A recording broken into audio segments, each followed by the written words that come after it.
Dr. Jagdeo. Sir, welcome to tonight's program. Thank you. Thank you. Okay, so we will jump right in. We only have an hour for Sure. tonight's discussion, and we are going to start with the issue of concessions. Dr. Jagdeo, many of the oil and gas contracts have concessions which leave locals at a disadvantage. With Guyana now being an established, proven oil reserve country, do you plan to review some of these massive concessions which put some of our locals at a disadvantage? Well, first of all, I think we've been very clear about our approach to the oil and gas sector. We outlined several areas in our manifesto, and we campaigned on that. And that has to do with how we treat existing contracts and how we treat future contracts. That's first of all. Secondly, transparency provisions, and then what we want the resources used for. So we explained these during the campaign trail. But you asked specifically about how Guyanese are going to benefit. We made it clear to ExxonMobil, and this is not a new position everywhere on the campaign trail, that we intend to pass local content legislation, which the previous government did not do, which will force oil companies to ensure that they address the issues that are pressing nature to our business community and ordinary people. We believe that enough has not been done to allow Guyanese to benefit from the developments taking place. And therefore, that will be one of the areas that we plan to negotiate with the company very soon. But more, it's not just in negotiation. With a consultation with the public, we plan to set up a working group. That's why we reached out to Dr. Paul, because we know he did some seminal work in this regard. And then once we've come up with positions that will ensure that our people are treated in an equal manner. If you're a subcontractor, say a Trinidadian subcontractor now, and for ExxonMobil, you get duty-free concessions on everything, tax concessions. If you're Guyanese, and then they can then use the duty-free concessions and they bid on other projects. So they have an advantage over Guyanese who may want to build a warehouse but never got duty-free concession. And therefore they have to compete with a company that has concession. That has to change. And this can't be, we made it clear to Exxon in our initial engagement that local content is not just for Exxon alone or the company, that it is for all their subcontractors. So Exxon could easily say, well, I've subcontracted the work out, and therefore that's not my responsibility. They will have a responsibility to ensure that their subcontractors also observe rigidly the provisions of the legislation in relation to local content. And we have to fix this. I don't want to regale you with examples that we have used on the campaign trail, but Guyanese are doing the same job and they get less pay. That can't happen in the future. Secondly, there are lots of work that could be done by Guyanese companies that are subcontracted to foreign companies. I understand a Guyanese company at this point in time can't build an FPSO, but they can definitely provide a whole range of services that are now contracted out to foreign companies. That has to change. And so you asked me about this, and we are moving swiftly. We're hoping before the end of the year that we have draft legislation that we can put before the Parliament to deal with local content and driving more business and jobs for our people. The whole philosophy is that we want the oil companies to prosper, but Guyanese have to share that prosperity. If we don't, then we might as well shut down the sector if we don't share the prosperity. And we're going to ensure that that happens, that Guyanese share prosperity. This is a promise we made to people, and we will observe it faithfully.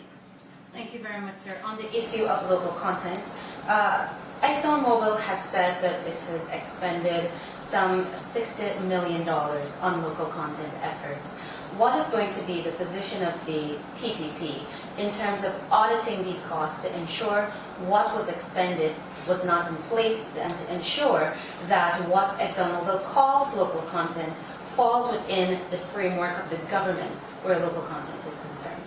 You see, this is because there is no legislation, there is no law governing local content, then the company there's been no real definition, and there has been no interest on the part of the previous government to do the audits or to hold the company accountable in terms of definition of local content. That is why people can get away with this sort of thing. So once you have legislation, you have to have put in place the means of enforcing the legislation. And that is why we need a capability in government that will ensure that every provision of the contracts going forward, that those are observed by the companies involved. This includes auditing of local content costs, and to see whether the components of those costs are properly classified. Okay. I'd like to turn your attention to the environment. This has been a widely spoken on issue, and particularly as it relates to the Environmental Protection Agency, in terms of it being a well-resourced regulator.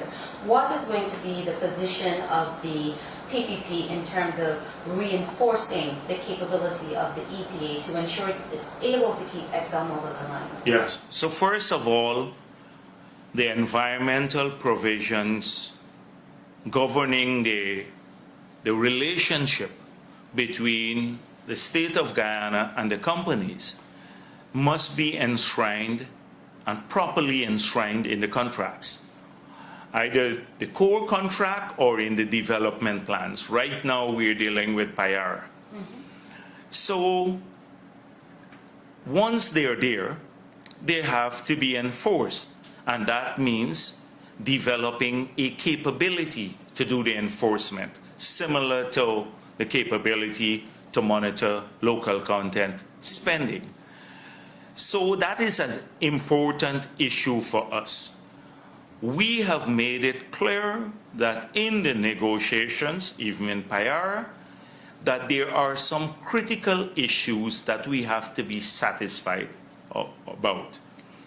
First, that there is adequate provision to take care of any spill and do it quickly, and that it will not bring an additional cost or liability to the state of Guyana, that it would all be taken care of by the company. Because if it gets to such a huge state that the government of Guyana or the people of Guyana have to take care of those costs, I think that was a concern raised by many people, then it could run into billions of dollars. So that is one principle that we are operating under. Secondly, that issues like flaring, we have already taken a position that we want to go to industry practice in relation to flaring, but we want a policy, we would like a policy of no flaring, and we want the gas to come on shore for development. Then, say waste management. The company has to assure us that, a lot of big companies around the world, they have their subcontractors deal with this issue, and therefore they do not, when they farm out the waste, so then they don't have a liability. So the main contractor in this case would have to own, say, waste from cradle to grave. And you can't just farm it out to the subcontractors, who will probably cut corners and leave it as a cost to the country, because waste management is critical in these industries. So there are a number of things that have to be put in place, how we treat with carbon offset and a whole range of those issues that have to be treated in the contract, but EPA's capability to manage this must be enhanced, as you asked me. Now, the EPA, on the other hand, cannot become a humbug to investments, not just in oil and gas, but across the country. I'm talking about every sector, because sometimes we have seen that happening in many areas. So we want to strike that balance, but that is not in relation to oil and gas. That is for the entire country, because a lot of people have projects now that we get an enormous amount of complaints. Small projects that are classified with have very little impact on the environment outside of the oil and gas sector, where they have to wait forever to get an EPA approval, or often they have to pay money to someone to get this approval. So we want the agency to safeguard the country, our welfare, our people's welfare, but at the same time to be, open to economic development. So that's a position. Just to follow up on that topic as well, Dr. Jagdeo, can we expect to see some portion of the 2020 budget being allocated towards building the capacity within the EPA in terms of giving it the experts that it needs to be the regulator that is required for the oil and gas industry? Well, this brings me to an institutional approach. It's not just the EPA that you have to have advanced capabilities in. We plan to move eventually to a petroleum commission. So that would be a technical commission that will overlook and monitor these contracts. So you have less ministerial political involvement. Then in the ministry itself, you have to have policy capabilities, a whole range, enforcement, compliance capabilities, auditing capabilities, so that they can manage effectively these contracts and this sector. And we would like eventually to create a core of Guyanese managers, maybe 400 or 500 of our young, brightest people, to put them on scholarships, train them, and we believe the company must share this cost with us. 300,000 Guyana dollars is not adequate for this sort of thing, for training in Guyana. Now, the company pays millions of US dollars for its bureaucracy, and we share half of the cost. We pay half of the cost. That is the cost oil. So they too must provide enough funds for Guyana to build a great capacity, its own capacity, to monitor the sector. And this would be good for them, because then they'd have a core of professionals. Sometimes if people don't know about the sectors, they can be a bit unreasonable. But if you have a good quality indigenous capacity, when I say indigenous, I mean Guyanese capacity. And we want our people to become the regulators in the future. So you may not have a large scale, a large amount of money in the upcoming budget for that, because we can raise grants, we can raise loans for this capability, we can get people assigned to us, and the company should help to fund some of these costs too, because in the long run it helps them to have qualified regulators. On the issue of costs and some of that being shared, what is your position on the cost expended on local content being recoverable? And does the PPP intend to take a real hard look at what costs the company can recover and what shouldn't be recovered? This is important. So from my briefing is that we have the pre-contract costs. Yes. And there are about 460 million that's on the audit, but these go only up to, from exploration up to 2017. So, and they have not completed that audit as yet. So Exxon submitted a bill of 460 million, and we have to complete to see whether we agree with that from the audit. So it means that the costs from 2017 to now have not been audited as yet. And this is this, I don't want to call it criminal. I'm trying to switch away from some of the language that I've used before, but it's akin to being criminal. They're not looking out for our interests. So how do we know that these are real costs? So it's not just what constitutes recoverable costs. It is also auditing all the costs, the submission on all costs. So to see whether they meet industry standards, etc. So that is a vital part of our plan going forward. You have to check. We want good partners, and we believe that Exxon and the others can be good partners, but we'd have to verify everything. We want, if you produce a lump sum figure, we want a breakdown. We want to hire our own people to check whether these costs are costs that should go to cost oil or they were spending excessive. Now, local content costs should also be, once it's found to be appropriate, should come out of cost oil too, just like appropriate cost from, say, the FPSO. That you buy the FPSO, we satisfy ourselves that this was the best cost they could have gotten for the FPSO. So too local content, because nobody will want to spend on local content if it's not against cost oil, and it has to come from profit oil. None of the two parties would want to spend. But if we want more spending on local content, then once it's appropriate, then it must be recoverable against cost oil. Okay.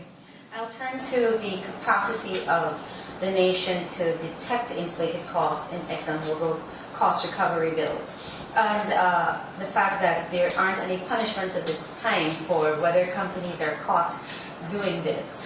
What is going to be the position of the government in building the country's capacity where this is concerned? So clearly in the future, right now, if we find that the costs are inflated, then there must be remedies. You can't get off scot-free if you inflate the costs and then you expect the next partner to accept it without any remedy. There must be a remedy in the contract, and I believe arbitration is one of those remedies. Right? So that as it relates to the existing contract. In the future, these are issues that will have to be addressed, because the contract, the original contract, many people have been critical, including us in opposition. The newspapers, Kaieteur News, and many others, they have pointed out in huge areas of deficiency in those contracts. So, like the lack of ring fencing, that is a key issue we have to address.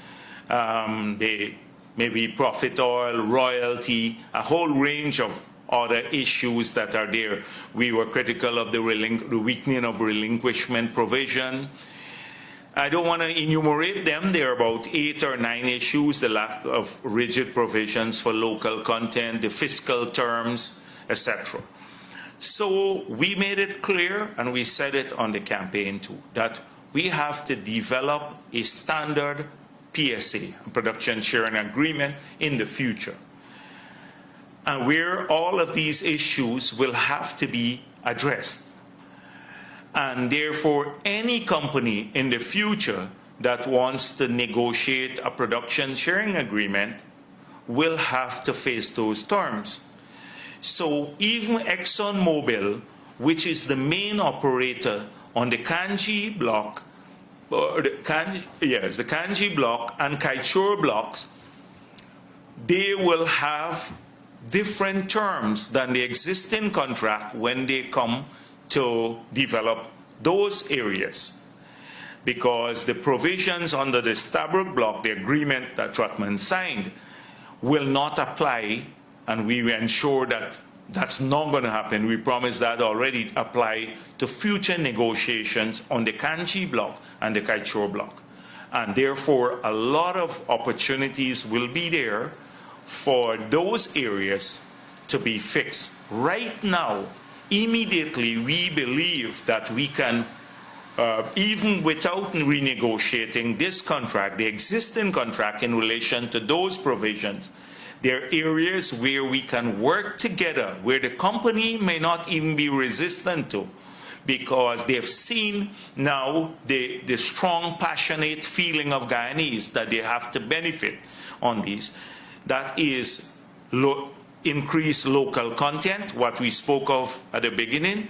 2, moving our gas onshore swiftly, as quickly as possible to produce energy, probably protein for animal farm, for animal livestock industry, and also maybe in the first phase, LNG, that is cooking gas. So we are looking at that area too. That is a crucial area where you can bring almost immediate benefits to Guyanese through more jobs, more spending here outside of our royalty and our profit oil outside, and also will bring lower cost to them and will push our industrialization forward. That's what we are looking at to improve what we have immediately. Okay, and before we go to our first commercial break, I would just like to take you back to the environment and conclude on that subject matter. Sir, you're often regarded to as the champion of the earth. I'd like to know, how does the champion of the earth feel about the fact that ExxonMobil has flared over 10 billion cubic feet of gas offshore Guyana and continues to do so? Have you sat down with ExxonMobil to express your displeasure about this? And how do you intend to incorporate the learnings on the environmental aspect into the Kaieteur review? Sure. So, first of all, a ton of carbon emitted in Guyana has the same impact on the world as a ton of carbon emitted maybe in China or anywhere else.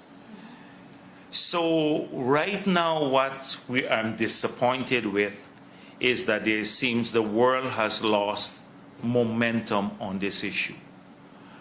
And since the early climate agreements, we have now seen a watering down of the target. So right now, maybe the recession and COVID has caused some dip in carbon emission because of lower levels of activities and travel. But if you were looking at the historic trend pre-COVID, you would see that we're on a pathway, a trajectory now that will increase the global temperatures at maybe 3-4 degrees above pre-industrial level. And at a 2-degree increase, even 1.5 the world was arguing for, above pre-industrial level, that is already disastrous for many countries, like low-lying states, etc. So you can see that global emissions in the pre-COVID era, that those emissions were still too high globally. Guyana remains a carbon sink. So with our forests, we emit less carbon to the world, right, our carbon emission, than we take out from the atmosphere through our forests. So we can't have the ideal policy here in Guyana when the rest of the world is emitting as they see fit and still have a global impact, that is to abate climate change. Nevertheless, we must head there. And so we made it, I'm sure on the Kaieteur, there are some discussions about offset. Two, Exxon and the others have to spend more here on environmental issues. Thirdly, we want to move to renewables, so gas. The gas is less polluting than bunker C and diesel, which we use to generate most of our power. So we want to move there to that. The president just this week agreed that there will be 25,100 watts solar systems that will be bought that will to go to 25,000 households in the hinterland and the riverine areas of the country. You would recall that we had given out some solar panels. They became old now, many have not working. And then we had 6,000 when we left office, and APNU never distributed those. So a lot of the hinterland community don't have access to power now. So that was done there. So solar becomes vital for us, not just the larger community units, but even at the household level. We are still re-examining wind power, and then the hydropower. Once we get past the power from gas, which is less polluting than Bunker C and the others, then we also bring back hydropower in the power mix.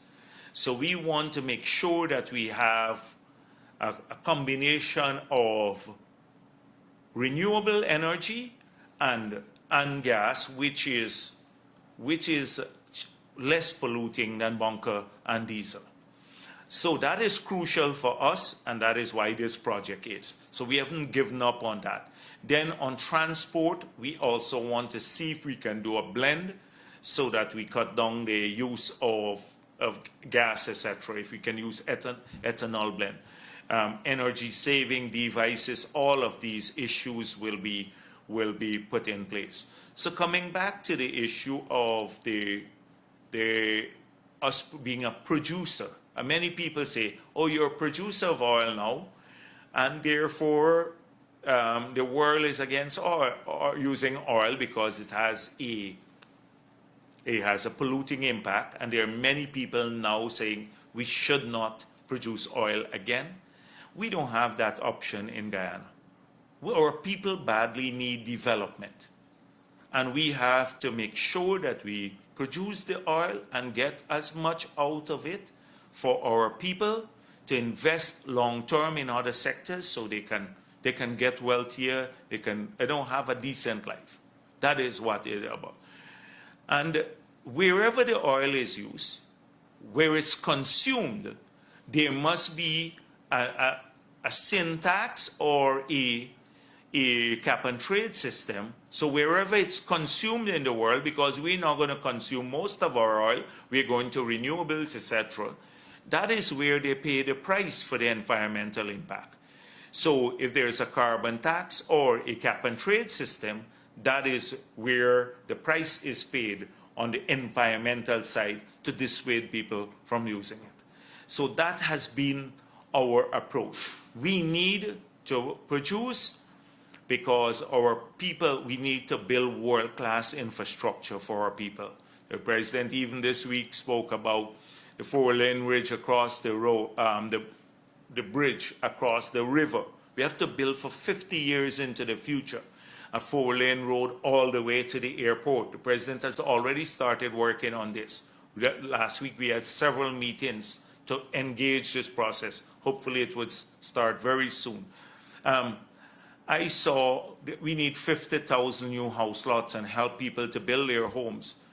The president sent me something that he's personally worked on, identifying the areas where we can find the land to do that. And now all that he needs to do is to match the demand with the areas. So a lot of these things require money. Now, right now, you know the state of the economy. We have borrowed $150 billion at least from the private sector and the central bank. Not we, but when I say we, government has borrowed in the last 5 years. And therefore, your capacity to do many things diminish. In this budget, we'll have a ton of expenditure rolling over from the past that we'll have to address.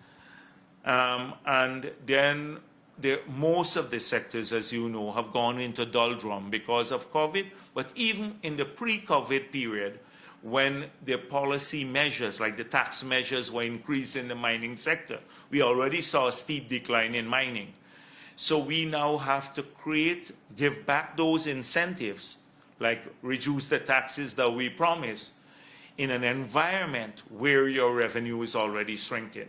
So it's not an easy task, but I think we can overcome it. We can overcome it with proper planning and hard work. And so this is crucial for us. We haven't given up on the environment and a safe country for our people, polluted free, but at the same time, we're not the only country that can save the world. The big countries are not doing what they should be doing. They're putting out a ton of emissions every day, and we are already a carbon sink. We absorb more carbon dioxide from the atmosphere than we put into the atmosphere.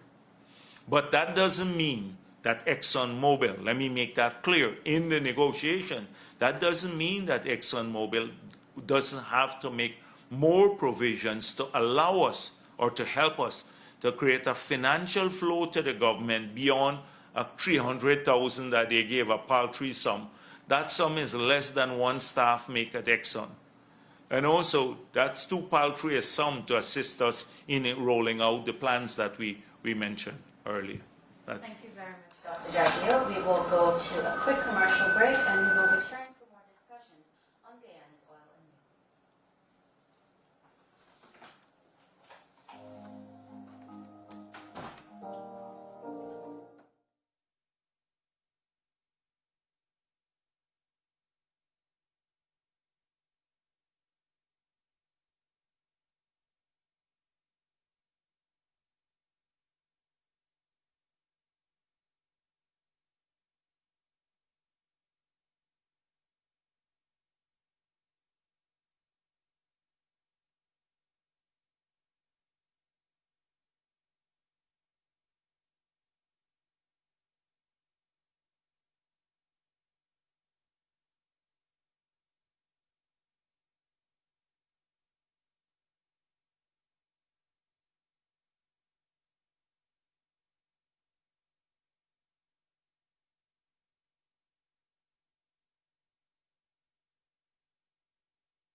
Good evening, ladies and gentlemen. If you're now joining us, this is a special edition of Guyana's Oil and You. I am your hostess this evening, senior journalist of Kaieteur News, Kiana Wilburg, and we have with us this evening the Vice President of Guyana, Dr. Jagdeo. Sir, I'd like to turn your attention now to the issue of corruption. Now, there have been serious concerns about perceptions of corruption where the PPP regime is concerned.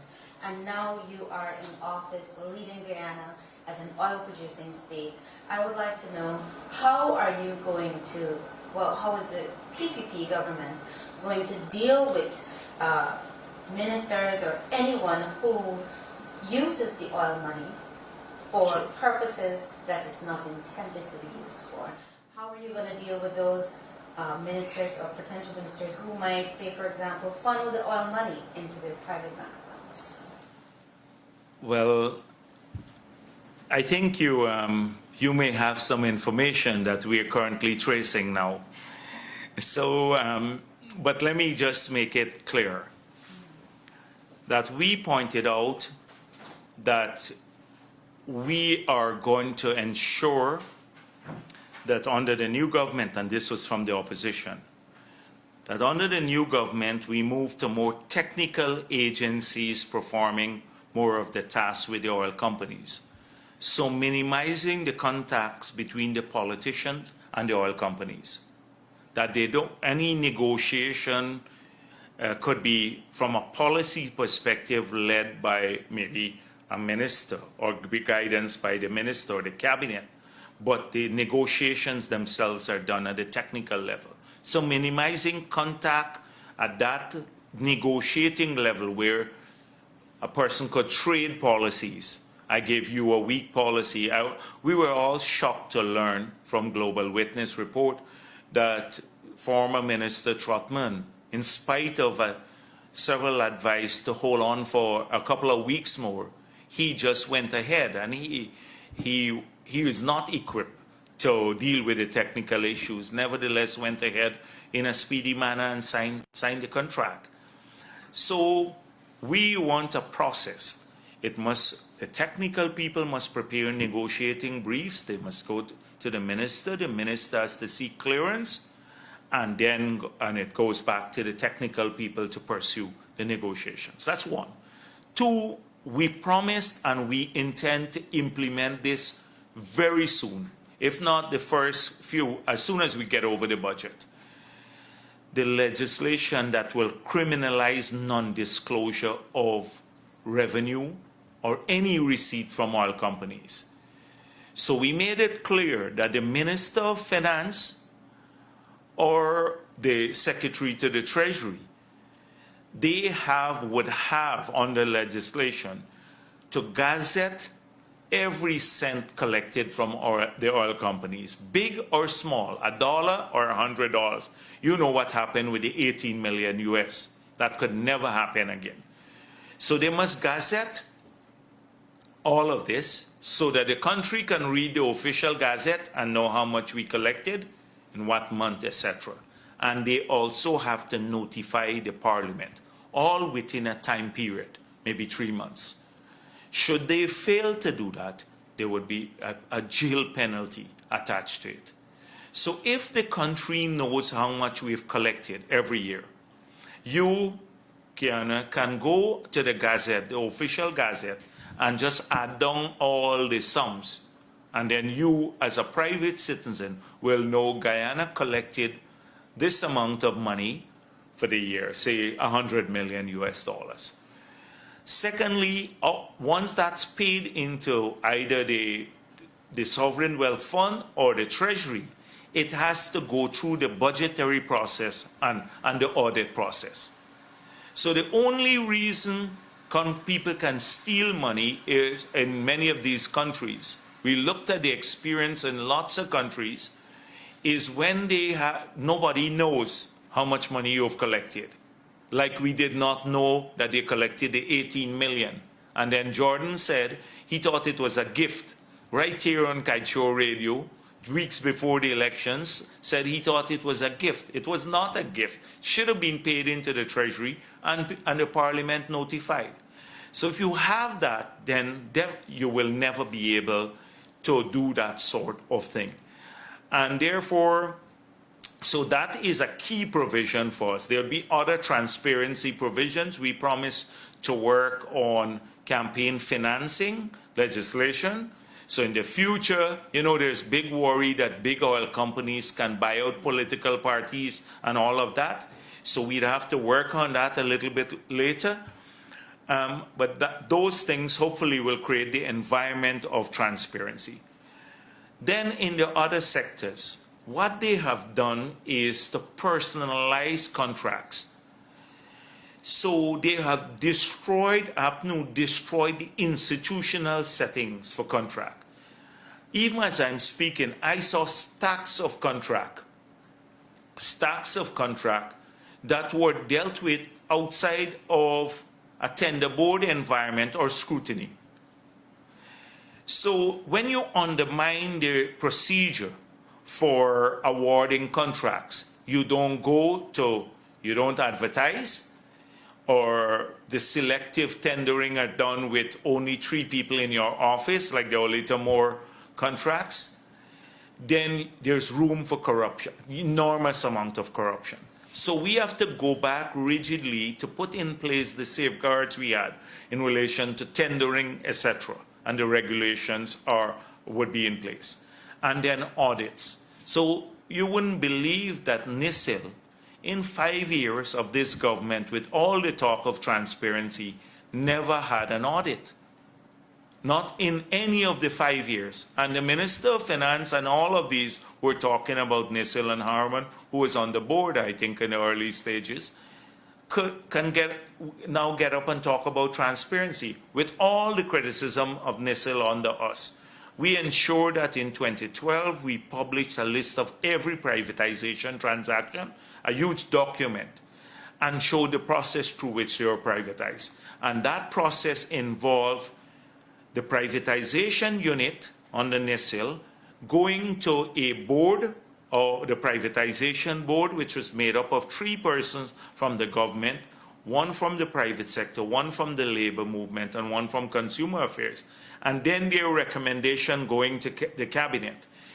In the case of the last government, the privatization unit, not Nisil, was making all of these decisions, and some of the decisions were not even made. We've seen some horror stories with the sale of assets. No scrutiny whatsoever. So we have to ensure that you put in place back the systems that would discourage corruption, and the Auditor General capability must be built up enormously to do these audits. So I think we can, building up the capability, and the President has already made it clear to ministers and everyone that they have to act transparently. They have to, and frankly speaking, as General Secretary of the PBP, if I see something wrong, and we speak up about it, because we're not going to allow anyone to taint the government. Once it's not a campaign, and it's unfair, because sometimes they're campaign against people too. And you know, I faced a ton of that campaign about, I have big mansions in Florida and all kinds of stuff, and of course they couldn't find it. It wasn't true. But once it's real, we'll address it. Thank you for that. I'd like to go to my final question before we wrap up. Sir, on the election campaign trail, you would have expressed your desire to examine certain policies for the oil and gas sector. Can you give us some more detail now that you're in office as it relates to how these policies that you had in mind at that time might help us to avoid oil dependency? So clearly, the oil resources have to be spent in a fashion that doesn't create the Dutch disease, where it changes relative prices and kills the competitiveness of your other sectors. So we have to watch that carefully, and how the balance of payment position evolves, because that will have a direct impact on real exchange rate. So, because we don't want it to appreciate too steeply, then you will have the other sectors becoming uncompetitive, particularly agriculture, manufacturing, tourism, etc. So that's the overarching macroeconomic consideration in terms of using resources. But we also believe that the money must be spent to assist people to live, first of all. So right now, the model that we have, we're saving money, we're saving from the Natural Resources Fund. We have about 90-something million there. And it must make sense to people. And we borrowed $17 billion and are paying through the bond, and we are paying 4.75% interest on that. So you have the government saving this money here, and then you're borrowing there. Not that it's a bad principle, but there must be a de minimis level. If people are starving, you have to say beyond 200 million, we'd start saving. But we have to make sure that, especially in the COVID time, that some of this money reaches people so they can help their family. Women who are, single parents, help them to start jobs right across the country. The indigenous communities, a lot of the kids in the urban centers, South Georgetown, talking to them on the campaign trail or Sophia, they don't have a job or a prospect of a job. We have to use some of the resources to help them. Secondly, we have to use these resources to leverage them and the oil resources to build the economy of the future. Put in the infrastructure that will support the economy of the future. Cheap gas, good transport, a deep water harbor, a modern airport, not the monstrosity, but what they've done there is criminal. But I don't want to get sidetracked into that. So I believe the oil resources have to be spent knowing it's a wasting resource, because once you extract it, it's gone, to build our capability in the other sectors, to make our agriculture and our tourism and our manufacturing and other sectors competitive, globally competitive, and our services sector, etc. So years from now, we're not totally dependent on oil, because if those sectors die off, if there is a change of the relative prices, you will become like Trinidad and Venezuela and the others. We have a relatively diversified economy now. So you're going to hear more of how we're rethinking the entire scheme of using oil resources, all in a transparent manner. Transparency will not be compromised, but we'd use it to ensure that future growth is assured and well-being of our people. Okay, thank you very much, Dr. Jagdeo. I'd like to give you a few minutes for your concluding thoughts on Guyana's future as an oil-producing state, and in terms of the management that we can expect from the PPP administration. Okay, before I do so, I just wish to, because huge problem we have now, every Guyanese, and it's a big fear people have, is about the COVID-19. Yes. The president yesterday spoke extensively on that matter.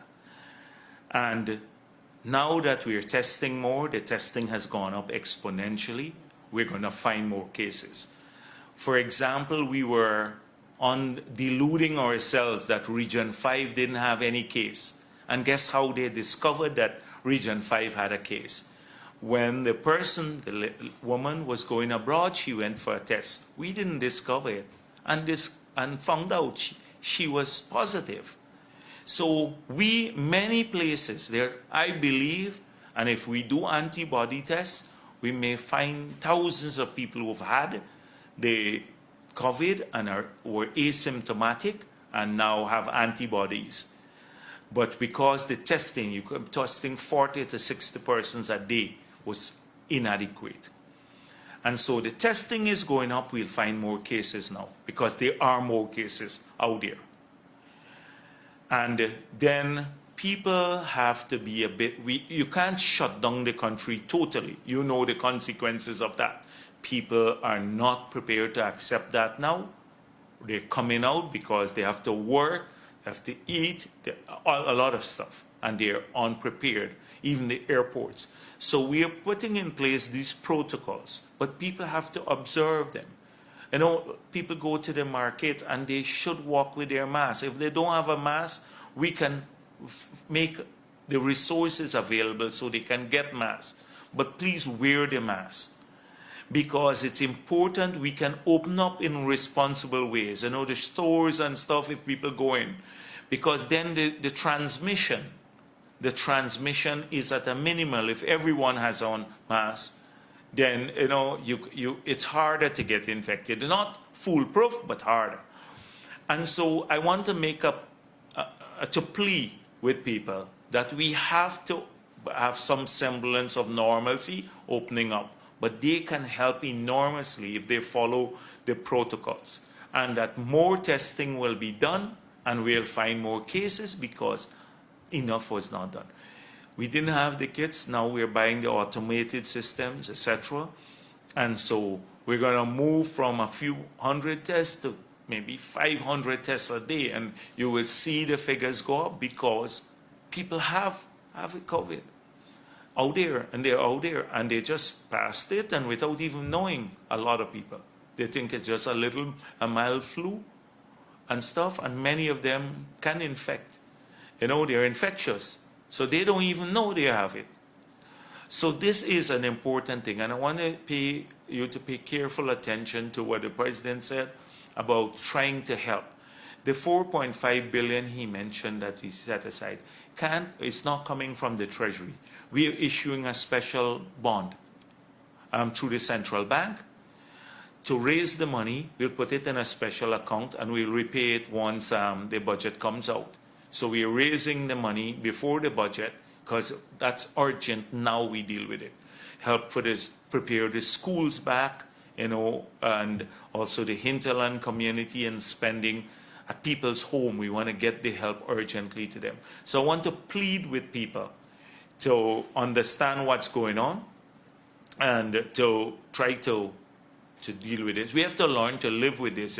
It's not going to disappear until they find a vaccine. We are all praying that a vaccine is discovered swiftly. There have been a lot of progress in this regard. So that's one. And then in the last couple of days, we've had enormous amounts of calls on this. And tonight, there's been some action taken about this accelerated capital. This is a company apparently on the east coast of Demerara that has been collecting large sums of money. We have heard so far it's from the regulators, both the central bank and the Securities Council, that this company doesn't have a license. It's illegally operating a financial services company, and that there are thousands of Guyanese who put their money into the scheme. Thousands could run as much as into nearly 30 million US dollars. Been operating for quite a while. The Securities Council wrote Felix because it's run by a Cuban who is naturalized. And since October last year, and Ramjatan since last year. And nothing took place. Nothing happened in terms of regulating this. If we're not careful, you know how these things operate. This could be a scheme, one of those schemes where people lose all their money. And I want people to be extremely cautious. When we are confronted, when I saw this, I'm shocked that this was operating all along. And the government at that time was notified about it. And they didn't do anything to protect the people of the country, because people are told, they make a lot of money, and apparently a lot have been invested. So tonight, action is being taken, and Action in the form of? and the Securities Council and the others are working with the police to ensure that people don't flee the country, first of all, with Guyanese money. And I know it must come as a shock to people. I heard people sold their car and their homes and all and invested in this. When I heard all of this, we heard about it, by the way, and from some individuals, but we did not know the scale of it. But it's shocking this afternoon, and we have a duty to notify people. I know a lot of people, and the guys, apparently they're very cagey. They tell people, they have money in Vegas and the central bank is not allowing them to bring back the money, and that the last government didn't give them a license. This government will give them a license and stuff like that. We are very concerned about it, and if people are listening, they should be concerned. We have asked the regulators to deal with this. We have asked the regulators to deal with it. Those are two things I wanted to bring to your attention. You asked about managing the sector. We want to do so openly, transparently. Many times we may not have the same view. Like, I know if you talk to 10 experts on local content, every one of them have a different view as to how to address it. If you talk about the 10 experts on regulations, some are pro-industry, some against, some want total shutdown. We're going to be driven by the technical expertise, and many times we may even have a different view than the newspapers or so, because of the experts in the newspaper. But one thing will not be compromised. That is the best interest of the people of this country. And we made it clear that we are going to try to, as far as possible, ensure that Guyanese benefit from these resources. We have opportunities in the future when new negotiations come up, but we can't shut down the industry as some people are calling for to. Industry will be vital, the oil and gas industry, to our future, but we have to do it well and see our people benefit from it. Okay. Dr. Jagdeo, thank you very much for being part of tonight's discourse. We hope that we can have you back on the program again. Sure. And this initiative, it's geared towards educating Guyanese Yes. about the different aspects of the oil and gas industry. It's very And we're going to complex. make sure that people who are advising and stuff, that they're available more to the media so they can explain why a particular advice and why we went a particular route. Because I believe in a gap where you have you don't have information, then a lot of conjecture Yes. will occupy that space. So we want to make sure that more people are accountable. If we can't explain a policy, we shouldn't put it in place. Fair enough. Thank you again, Right. Dr. Jagdeo, for being part of the program. To our listeners, wherever you are, thank you for tuning in, and we hope that you can join us next week. Same time, same place. Do continue to stay safe.